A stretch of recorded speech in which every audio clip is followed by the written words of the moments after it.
राजनीतिक टिप्पणीकार विद्याभूषण रावत कहते हैं कि जो कांग्रेस कर रही है वो राजनीति में कुछ नया नहीं है, क्योंकि पहले ऐसा भारतीय जनता पार्टी भी कर चुके हैं। वो कहते हैं कि विभिन्न दलों के बीच गठबंधन ही भविष्य की राजनीति का स्वरूप होने वाला है।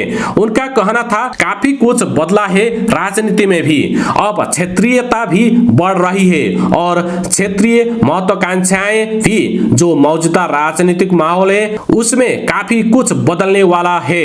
आने वाले सालों में राष्ट्रीय दलों का मत प्रतिशत भी कम होता चला जाएगा। कांग्रेस के लिए यही बेहतर विकल्प था कि वो खुद हाथ पांव मारने की बजाय और मतों का विभाजन करवाने की बजाय क्षेत्रीय दलों के साथ मजबूत गठबंधन करे। उसने ऐसा ही किया है। इसके लिए कांग्रेस ने 200 से ज्यादा सीटों की गुबारनी भी दी है। जानकार ये भी मानते हैं कि जिस दौर से कांग्रेस अभी गुजर रही है, ऐसे में उसके राजनीतिक भविष्य के लिए यही बेहतर रहेगा कि वो कम से कम सीटों पर लड़े और बीजेपी के उम्मीदवार को चुनौती देने वाले उम्मीदवारों का समर्थन करे।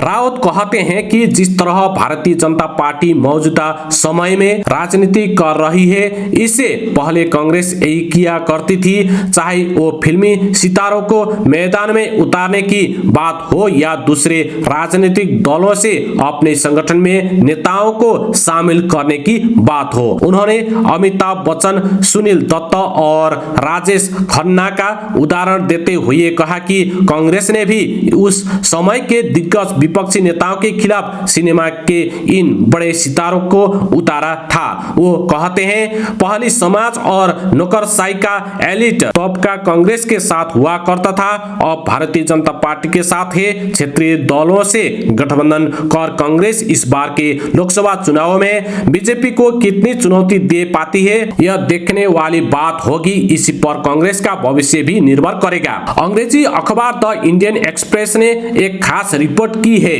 जिसमें बताया गया है कि प्रधानमंत्री नरेंद्र मोदी के खिलाफ आदर्श आचार संहिता उल्लंघन के शिकायत मामले में केंद्रीय चुनाव आयोग क्या फैसला सुना सकता है। अखबार लिखता है कि चुनाव आयोग कहा सकता है कि चुनाव प्रचार से जुड़े रैली में प्रधानमंत्री नरेंद्र मोदी का राम मंदिर के उद्घाटन की बात करने को धर्म के नाम पर वोट मांगने की अपील नहीं कहा जा सकता। चुनाव आयोग ये भी कहा सकता है कि सिख आबादी वाले चुनाव क्षेत्र में प्रधानमंत्री मोदी के सिखों के धर्म स्थलों में से एक करतारपुर साहिब कॉरिडोर के विकास का जिक्र करना और अफगानिस्तान से सिखों के लिए पवित्र माने जाने वाले गुरु ग्रंथ साहिब का वापस लाना आचार संहिता का उल्लंघन नहीं है। अखबार लिखता है कि उसे पता चला है कि प्रधानमंत्री के खिलाफ शिकायत के मामले में चुनाव आयोग ये फैसला दे सकता है। दरअसल मामला ये है कि सुप्रीम कोर्ट के वकील आनंद एस जोंदाले ने आयोग से शिकायत की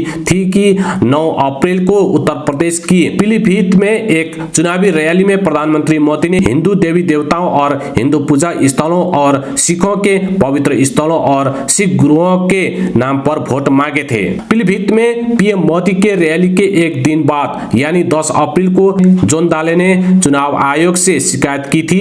उनका कहना था कि ऐसा कर मोदी ने चुनावी आचार संहिता का उल्लंघन किया है। यह फैसला ऐसे वक्त आ सकता है जब राजस्थान के बांसवाड़ा की एक रैली में पीएम मोदी पर मुसलमानों को लेकर की गई टिप्पणी पर भी चुनाव आयोग से शिकायत की गई है। कांग्रेस ने चुनाव आयोग से शिकायत की है कि पीएम मोदी ने 21 अप्रैल की एक रैली में मुसलमानों की बात की और कहा कि अगर कांग्रेस सत्ता में आई तो वो देश की संपत्ति घुसपैठियों और ज्यादा बच्चे पैदा करने वालों को दे देगी। इस मामले में अब तक से कोई फैसला नहीं आया है। सूत्रों के हवाले से अखबार ने लिखा कि जोंदाले ने इस सिलसिले में दिल्ली हाईकोर्ट में शिकायत दर्ज की है जिसकी सुनवाई अगले सप्ताह हो सकती है। इससे पहले आयोग जोंदाले की शिकायत पर अपना फैसला सुना सकती है।